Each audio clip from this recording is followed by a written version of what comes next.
All right, lock and load, you guys. Let's do it. You got notes? Oh, come on. Oh, God, I'm talking to the greatest living director. I gotta No, come but you see, prepared. you're supposed to be talking. Yeah, well, I also have some anecdotes about the weather.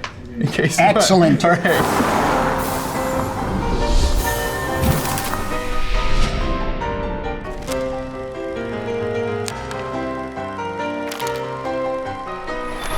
Hey, come on, everybody, move on out. I feel, whenever I'm on a set, I'm start yelling. I'm not directing this. You could direct it. Let's get a crane. Let's get a push it down. Boom. First time I saw him was in Luca's film, Call Me By Your Name. Yeah. And so, and I'm a great admirer of Luca, and I love the picture. I always talk about performances, but they aren't really, they're like behavioral, where you don't see the acting. You know what I mean? Yes. And so I connected there, and I saw Dune, which I enjoyed, and I started to see a sense of rage, And then they said, Chanel asked me to do this spot for Bleu. Which you had already done. I had done years ago, right. Yeah, at the first one. They said they had this young gentleman named Timothée Chalamet, and I said, that one I know. And we had some kind of a dinner and talk, etc. We had a plan for I guess you call it a commercial. I don't know what it is. It's like a little narrative. I feel that it's not evocative of other commercials and perfume commercials in a good way. In a good way, Yeah. I think. It's somewhat different than that. And so it's a story in a way. But how to break it through. My latest film was over 3 hours. This, 60 seconds. And they said, Marty, it's only 60 seconds. The thing about 60 seconds is it's harder. Condensed, and every frame counts. Every frame. I know we're talking digital, but there's still frames in digital. But I mean, 1 frame more, 2 frames. That's the way we're editing this thing. Add 2 frames, take away a frame.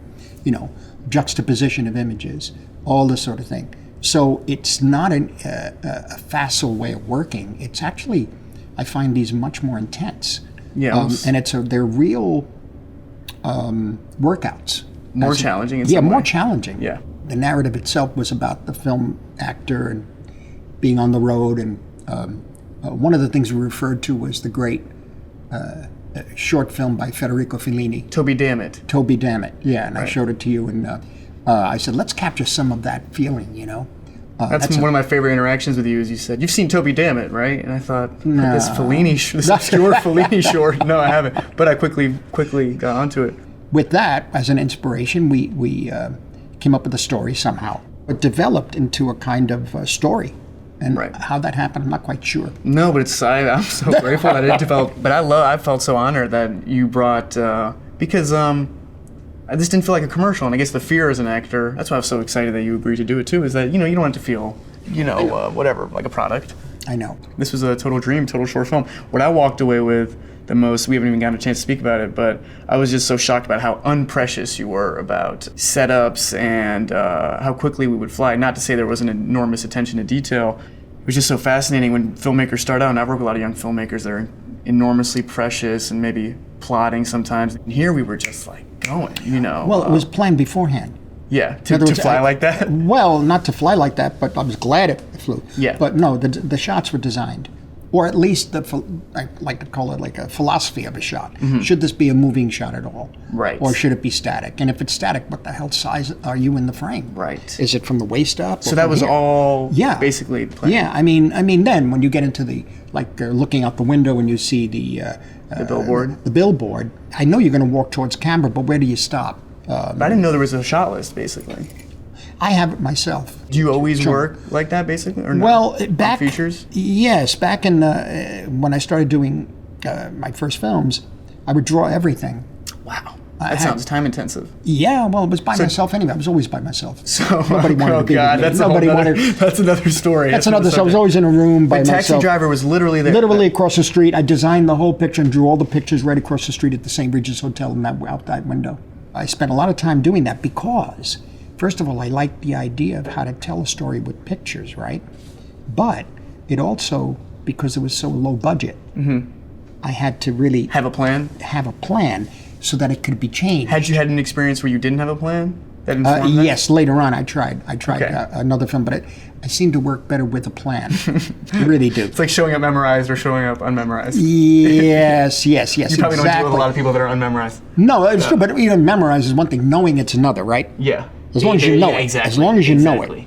Well You said. know, you could start fooling around with stuff. Yeah. But I tried a different experiment once, and it didn't work for me. But over the years, the drawings became notes and little drawings in the margins of the script, or let's say in Goodfellas, actually it was put into the script. How so, like shot lists? Pretty or much. that the actors would go off of in some way, or no? Is it No, relevant? no. As long as I had actors who could, if I had a specific shot I wanted to get, which was complicated, as long as he or she would be able to behave unencumbered in the frame. Mm-hmm. You know, if I'm asking them to look backwards and walk forwards at the same time, and I found that to be a problem. Mm-hmm. And then I may have adjusted the shot. You follow? Right. Depend on what's more important, their faces and what they're doing, or this particular move to the left or right. But it's amazing in After Hours and Goodfellas, there's shots sometimes that push in rapidly on someone, and they're doing something very natural behaviorally. Obviously, De Niro's one of the greatest ever, but a camera's flying at him, and he's like Yes, picking yeah. his teeth or Yes, something. You know, he's exactly. not Yeah, disturbed. yeah, And that's why I was so seriously inspired working with you, is that it was so unprecious, and the commercial is quick. It's really gripping. Everyone I've showed it to, the 4 or 5 people, whatever, they go, "Oh my God, this is fast." The thing is, the situation was perfect for that. Yeah. You know, if it was something else, Yeah. like if you see Killers of the Flower Moon, as Yeah. you saw, I mean, in certain cases, you just hold the camera, don't move Right. it. You know? Now, I was shocked with Killers too. It's very engaging. I'm shocked only because of the runtime, but you're gripped the entire time. And that was our big gamble. it's amazing, pacing-wise, all those characters feel out of that era. Leo, most I of know. all, you know? Well, I tell you, well, you know what it's like. You're in a place like that, you learn to live in it, Yeah, and you become part of it. yeah. And I mean, yeah, it was a long shoot, but a lot of my pictures lately have been long. Right. That's why I wanted to do this. I wanted to change the style right away. I had to freshen up. Right. I had to change it. Doesn't mean go faster. I had to think differently. Right. You know, to force myself to think differently. No, I loved it. It was lean, it was muscular, and it was like way more running gun than I ever would have thought. I wanted to be free and open. Yeah. It was constructed, as I say, and Yes. designed. Right. But Yeah, but there's room to play. yeah, That's what I loved. From my perspective, sometimes direction can be really explicit, and then when something's really explicit, it's quite hard to get to. I can't you know? imagine how you do it. Yeah, because you kind of lose your mind, you know. But and I felt you nudging, which is really the best, because if you're getting sort of gently, and then if you don't get there, I felt that too. If I was like, if it's not gonna work, fuck it, we're gonna go do something else. Do something else. Yeah. Well, but you see, the nature of this spot lends itself to that because of the spontaneity of the show, let's say, or the backstage chaos. Mm-hmm. You know, look, being specific and blocking specifically, it's another way of artistic expression. Right. You know, and there are times when I have to do it. Right. You know, but this particular story didn't need that. Yes. You know, I think we hit the pacing right. Getting in the van was hard when we hit you with the camera. But that was used. That's what Yeah. I was laughing the first time I saw this podcast. I thought, Yeah. wow, this is again unprecious. It's like, well, this works. Great. We're gonna throw it in. Yeah. The thing is that it really hit nicely. I mean, not the camera. It was like bang. That makes And you then- think it was on purpose. No, okay. And then suddenly you throw in the back of the car. You look up. And, Yeah. You know, it kind of indicates to the audience that what you're going to see for the next minute and a half, whatever it is something very different and special. Yeah. I shot a movie in New York 7 years ago on the streets, whatever, and it was so wonderful to wrap and then walk home. It feels more like a creative exercise, I guess. Well, the city has and they always use the cliche of the energy, but it does have the energy. Right. It simply does, because everybody's on top of each other. Right. I mean, look at it. All the buildings on top of each other. It's different from LA. LA is spread out. You get the car. Back in 1971, when I learned to drive, I had to learn to drive out there. It was wonderful. It's made for cars. Yeah. You know, and you just turn the music up. Your edge rots out there, though. Yeah, it tended to, but luckily I was able to do films like Taxi Driver, and then Right. mainly because they saw Mean Streets and they wanted De Niro and myself together on that film. But it was a different New York. Oh, that was the New York of, Ford to City, Drop Dead. We shot it in the summer of '76. It was apparently the most Violent? No. well, violent, yes. But you see, for me, violence here is always the same. I grew up here. I'm always walking in the street a certain way, or I know not. Yeah, he was checking your shoulder. So the thing about it is, no, I just know I could see a person coming down that may not, because I grew up downtown in a rough Lower area, Side, right? in the Lower East Side when the Bowery was the Bowery, and it was Right. pretty scary growing up as a kid. Right. But what had happened was that the city was going to go bankrupt, and they asked from my long story short, Yeah. asked for federal The help. Bronx is on fire, insurance schemes. Yeah. It was buildings were collapsing. That Right. was that famous Yeah. building that collapsed that we put in vinyl. It was apparently the lowest ebb that the city has ever been in. Was that when we were So it was shooting a Taxi Driver. perfect cinematic background. Yeah, but for me it was normal. Right. I was used to that. Well, I grew up in Hell's Kitchen, and Hell's Kitchen's changed a lot from when I was growing up. Because when I was growing up, it was still a little bit on the edge in the Port Authority bus terminal. And the Port Authority's kept its edge by nature, I guess. Yeah, it has. But the rest of the neighborhood is much more dressed up. Yeah. Come up a bit. But the Port Authority was, I used to use that a lot. I was living in New Jersey, actually, but in the mid-'60s, it was very cheap to live in Union City or Jersey Right. City. And coming in and out of that Port Authority bus terminal, what I saw in there Yeah. in the 60s, my God, it was horrifying. Right. The only places I think probably in Alphabet City still has a sense of the old tenements that I grew up in. That's what was weird working on this commercial too. Is it's not tropes, but so much of the iconicism of New York has stemmed from your work. So it's bizarre to all of a sudden be, Well, the only thing it. is like when you're down in the street in Soho, that you're walking along at the end. Of when I was growing up, that street is where you went to steal hubcaps. And now it's And also other things. Yeah. So not that I stole the hubcaps, but I was with guys, kids. Now it's like being in Provincetown, Connecticut. I guess I never was there, but it's fancy as hell. Yeah. Yeah. I love in Taxi Driver, having just watched it again too. I feel like you see so many things about moody or people on the edge. Watching it again, the opening shots are like super beautiful and serene, and the music's playing, and it's not lecturing. The movie's not lecturing you and telling you. No, I just saw the city that way all the time. One of my favorite things in the city is the steam coming up out of the street, and so I had to have the car go through the steam. That opening shot. Yeah, I had to. And I was down on 22nd Street somewhere late at night. There was criticized at one point by certain snobby critics saying, and that's the level of the metaphor of the film, hell. On The Earth. cab is coming from hell. I said, no, that's New York. It's the just is steam what in the it is. streets. It is what it is. And when you see things come through that steam that way, you could think of, if you want, you could think of the Inferno, you could think of Paradise. Right. You don't know. Right. It's a beauty of the city late at night that way. Yeah. When you just pipes of smoke coming up all the way up 2nd Yeah. and 3rd Avenue. Oh, man. Yeah. Absolutely beautiful. And the red lights, the tail lights of the cars. It was always raining, too, that summer. But you guys got lucky. It was always raining. And It's finally, amazing. we were waiting for the rain, and we started to go 2 or 3 days over schedule, and they were really mad at us. The studio was screaming. And I got in a lot of trouble because they were going to pull the plug on the picture. And so I said, we're shooting in the rain. So it's not going to match. We'll have to figure out how to, we better shoot fast then. Yeah. Get it done. I still go back to basics. Right. Normal lens, long lens, wide angle lens. Right. And then from there, you could go infinite. Right. And so movement or no movement of the frame or movement of the camera in the frame, because a pan is different from a track, right? Right. So I stay with those basics. And then if there are new things that could be implemented in there, and using focal length in a certain way, but I do find that after all these years, and with all the new technology, there are more choices, and it's kind of good in a way, except that more than 2/3 of those choices you don't need to make. Right, because you end up wasting time or It's something? wasting time. Yeah. Yeah. So it always goes down to the basic as an actor and as a director. What do you want Right. to say? Right. And what's in the way? Something's in the way. What the hell is it? Is it technology, or is somebody, in front of you and you're trying to do something and they're distracting you? It's that simple. Right.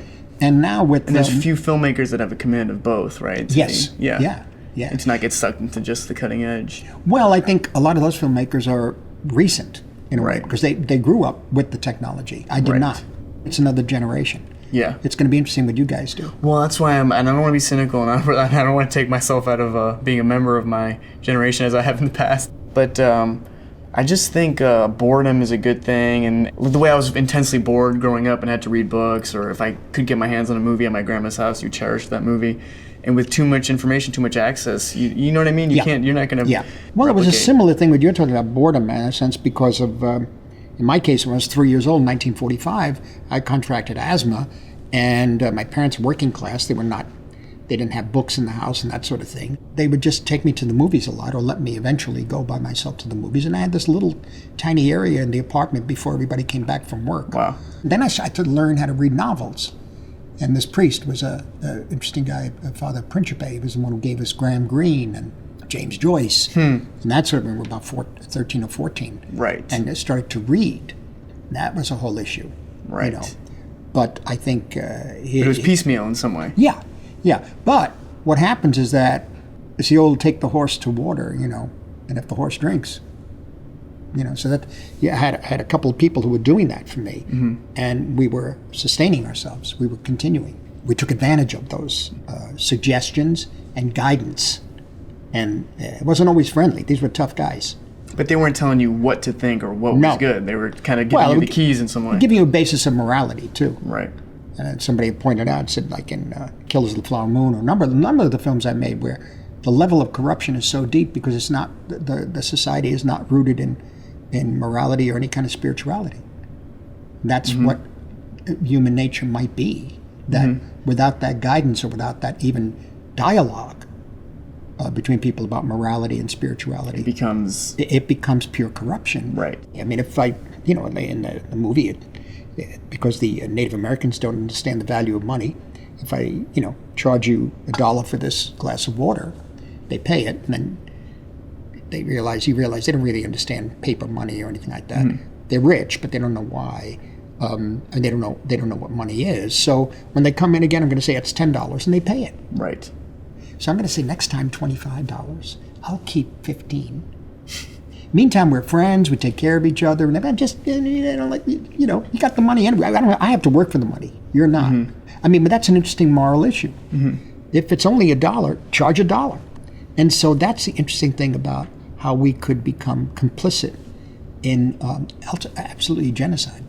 Yeah, and a genocide not told about, really. No, I wasn't educated on it. But the movie's still very spiritual, though. Like almost all your films. I think it is. There's a spiritual core to it. It's interesting how corruption just infiltrates every aspect of your life, and you could learn to live with it because you don't react against it. You don't speak up. That's what's so great about the Leo character in it. You know, without giving anything away, this guy's a complicated figure, to say the least. But it's handled so delicately. You don't feel that you're taking him, you know, you're not instructing the viewer how to feel either way. No, not at all. Not at all. Like in the case of Wolf of Wall Street, for example, I only learned the other day from an interviewer who said, "You're not aware of the war of Wolf of Wall Street?" So I said, "What are you talking about?" So, well, there was a big screening at Paramount of the picture. And for the critics in New York, apparently, I was told this, there were two camps. One camp that loved the picture, and the other camp that was furious, saying, I didn't take a moral stand on Jordan Belfort. And one of the critics from the other group that liked the picture said, do you really need Martin Scorsese to tell you that that's wrong? Right. Yeah, it's well said. That's well said. Yeah, it's well said. You really need him to tell you that's wrong? Well said. He knows it's wrong. Does that moralistic attitude bore you a little bit now, or no? Well, it's beyond boring, I think. You know, it's always been around. I mean... well, because America's a Puritan country. Well, it says it is. Right. Well, that's what's confusing to me as a young person is but there's a difference. There's a difference between religion and spirituality. Okay. And religion could taken the wrong way, could become something that is restricting and becomes intolerable and becomes judgmental. Judgmental, keyword there, yeah. Yeah. So you have a big problem. Good example is Killers of the Flower Moon. Yeah. They're all Europeans who were Protestants. Right. You know, I'm not condemning Protestants. I'm just saying that was the moral code. They had a morality. But, you know, when a guy like Bill Hale, played by De Niro, who says, I love these Osage people, and he's killing them, but he does love them. Now, what is that? It's fantastic because you don't feel there's no music cue that says this guy's evil. You know, it's he's just going to do what he's going to do. But that's the thing I think ultimately about concentration for younger people and taking the time not just to make a movie to become famous. That's good too if you can. Yeah. But I think ultimately if you have something to say, if you're really burning, and not just the party line. Yes, exactly. because the most important things are things that are new and fresh, point a way forward, point you to how people are feeling. Yeah. It's harder to know now. There's there's less mainstreaming of things now. I think things are a little more. I was going to say the other night we were at this big event. People were talking about that the news is different now and this and that. I said, look, back when I was growing up, there was CBS, NBC, ABC. It's gone. Right. I said, in effect, the mainstream is going. Does that shock you, having been so representative of your generation, to feel now like, what the hell am I looking at, kind of thing, or no? But you're so young at spirit. I mean that. I'm not just saying that to blow smoke. Thank you. No, that's nice. Yeah. But I like keeping that youth, and I like keeping an open mind. But an open mind means less restrictions, and these days, for good reason and for good intent, there's a great deal of a closing of the mind. Right. Well, Killers walks that line incredibly because it tells the story of a moral injustice, more than a moral injustice, a human injustice, but you still have characters that are wonderfully complicated. And that's hard to achieve. Well, because there isn't it isn't as simple as suddenly you go into a world that's all morally unjust and everybody's very serious and they're all villains. Right. No, it's the guy next to you. It's you, even. Catholicism was confession. You have examination of conscience. Or in Maoist, it was Maoist self-criticism. You know what I mean? Right. But not to be afraid to criticize yourself. Right. And don't become cowed by what other people think. Right. And what they want you to think, I should say. Right. Do you feel like the story around your life and your work, impacted the kind of movies you were making? I don't know. The story of my life was, I guess, wound up in the movies in the mid-'70s. That was a little rough period. Pretty rough period till about 78. 76, 78 were pretty tough. And came out of it at the end of 78. I just embraced myself from where I came from and did this film that De Niro really wanted me to make over the years, but I had resisted. And that was Raging Bull. I think I read that you hadn't wanted to do it at first. Well, for many different reasons. He saw it sooner than I did. He knew it was me. He knew it was in me, the Jake LaMotta character that we were making. And so then I felt comfortable. And I realized, I know you didn't see it at first, No, I was blind. Because you thought you didn't relate to it, or? It was, first of all, we hadn't really consolidated the script. And my friend Mark well, it's a huge story. Yeah. And the last 30 minutes are a different movie in an amazing way. Yeah. But there were different things. The relationship with De Niro was changing too. Because of his stardom? And other things. Do you want to work again with him? You know what I'm saying? I had to really think about that. Yeah. Well, some of the best collaborations happen with, Yeah. But we went through that period and we came out the other side and it was Raging Bull. Right, there you go. So then we did it again in King Comedy. Then I wanted to go off into Last Temptation of Christ, to other films that I wanted, Gangs of New York, things like that. And ultimately, when I say embraced where I came from, Raging Bull, was... it's the 70s, and where I came from, people were still alive. My parents were still living down in the tenements. A lot of the stories I was putting in my movies had elements of truth in them. A lot of people down there were still alive, names you couldn't mention. So, yes, there's a sensitivity around these. Yeah. So I was in L.A. I had long hair, I had cowboy clothes. I loved. I saw a picture of you at the Cannes Film Festival recently, and it's not the Marty I met. Yeah. So no, what happened? I had to grow the beard because I looked so young. Everybody was laughing. Okay. They thought it was 12 years. I said, no, okay. So I grew a beard. But what I'm getting at is that I couldn't really talk too much or embrace too much my background. But by the time I did Raging Bull, I said, the hell with it. Right. And I went back, and my mother and father were in the film, and we shot it downtown. Because you started using your mom. She's in it. Yeah.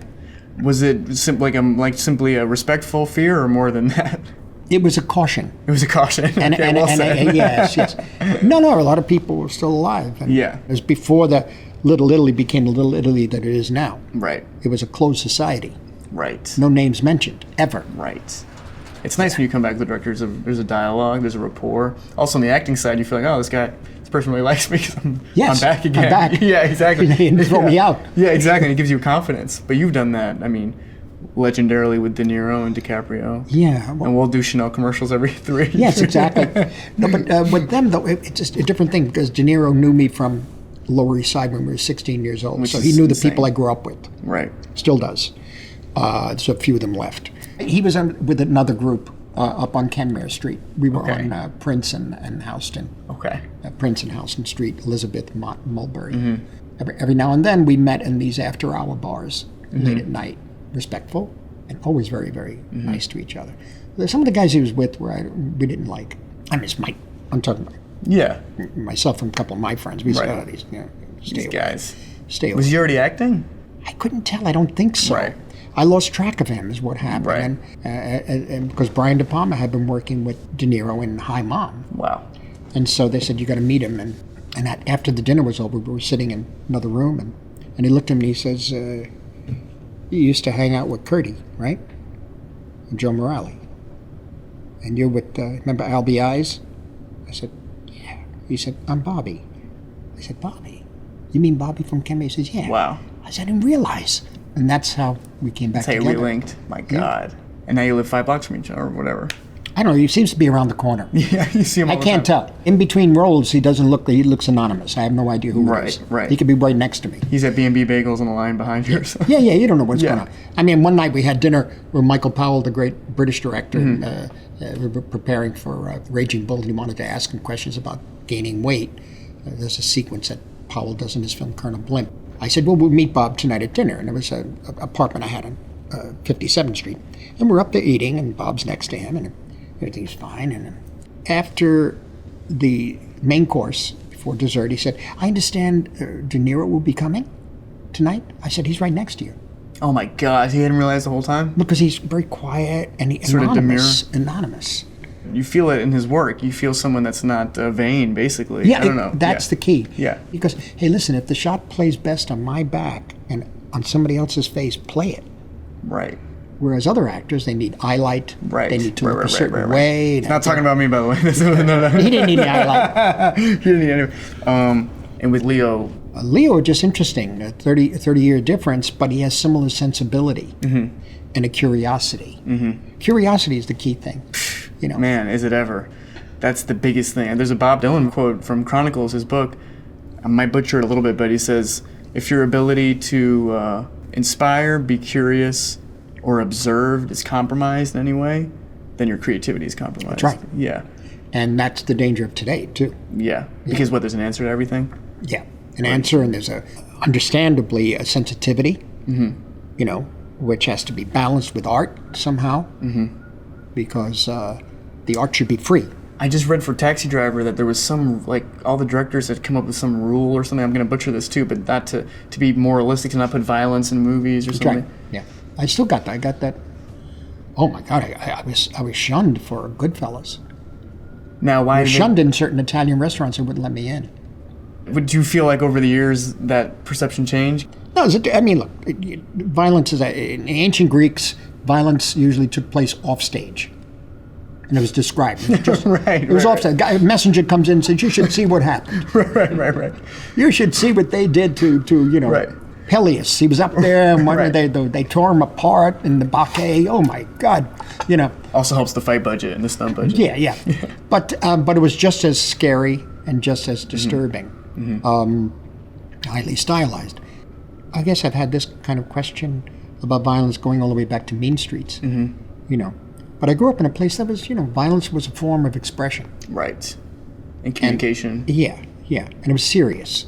There was a difference between a friendly slap and a slap. And that was up to you to determine. You could see that in Goodfellas when he says, "Do you think I'm funny?" Was that scripted? No. Yeah, that wasn't scripted. No, something happened to Joe in his life. And he told me, and he said he got himself out of it. He got him by saying, so he was on the opposite side of that He says, situation. yeah, you're screwing with me. You're screwing with me. The guy said, I had you there, you bastard. I had you, you know? And I said, that's the story. It wasn't even the script, we put it in. That reminds me when I was in middle school on 108th in Amsterdam, and I saw one of my good friends, Jordan, the week before. Someone said to him, he got in basically a tussle, an argument with a guy, and he said to the guy, "Oh, you're so tough, punch me in the face." And he leaned in. And the other guy was terrified, and he backed down. So, you know, a week later, I was getting hassled by some kids, and I leaned into the guy and said, "You're so tough, punch me in the face." And I got, it's one of the few times in my life I got punched so bad. That really hurts. Yeah. It was one of the few times in my life I got really rocked in the face. It's a good lesson, though. Yeah, no, I found, luckily I had the asthma because they'd leave me alone. You. They're some of the toughest guys. They would fool you around and get mad at you and then say, "Oh, it's all right, the kid's sick." And they would take, "Yeah, come here." And they would take care of me. Oh, I love in the spot when you say, "Well, I'd be kinder to myself." And Wait, I haven't seen. I don't remember that. This it's must in be there the new now. version. Yeah, we put that in. Anyway, thank you. Thanks for letting me chat like this. Oh, thanks. You Can know, we Can we settle? We're just getting the last lines right here, and we're ending. Hey, you guys settled or what? It can't be that bad. Are you guys just trying to get He's good looking. What are you talking about? Is that one on He's me a or big no? deal, this kid. Sorry, guys. We take two. Let's see how sincere this is. Thanks again for chatting about your Well, work. thank you, Yeah. Timothy, and I guess I'll see you later, right? I'll see you tonight. Okay, We'll celebrate this. terrific.